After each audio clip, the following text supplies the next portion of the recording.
সবকিছু আস্তে আস্তে সামনে আসবে, শুধু সময়ের অপেক্ষা। কুতি রোমেরো এবং লিসান্দ্রো মার্টিনেজ কেন ইনজুরি অজুহাত দেখিয়ে মাঠ ছেড়ে চলে গিয়েছিলেন? কেন এনজো বলেছেন সময় যত যায় ততই বুঝতে পারি একটি ম্যাচের ফলাফলের চেয়েও অনেক বড় কিছু আছে? হ্যাঁ, এই কথাগুলো আমাদের নয়, এই কথাগুলো আর্জেন্টাইন ফুটবল ব্যক্তিত্ব আন্দ্রেস ডুকার। আন্দ্রেস ডুকা কি ইঙ্গিত দিয়েছেন তার বক্তব্যে, আর কেনই বা তিনি এ কথাগুলো বললেন? চলুন আজকের ভিডিওতে আপনাদের শোনাই ডুকাতেন জাইলারের পুরো বক্তব্যটি।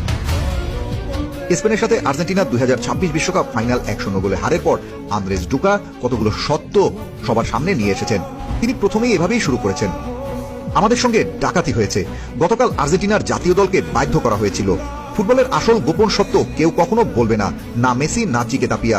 জানো কেন? কারণ তাদের উপর চাপ ছিল। গতকাল আর্জেন্টিনাকে বাধ্য করা হয়েছিল। গতকাল আর্জেন্টিনা জাতীয় দলকে বিক্রি করে দেওয়া হয়েছিল, আর এটা তাপিয়া, স্কালোনি বা খেলোয়াড়দের কারণে নয়। এটা ঘটেছে কারণ আমরা ফকল্যান্ড দ্বীপপুঞ্জ আর্জেন্টিনার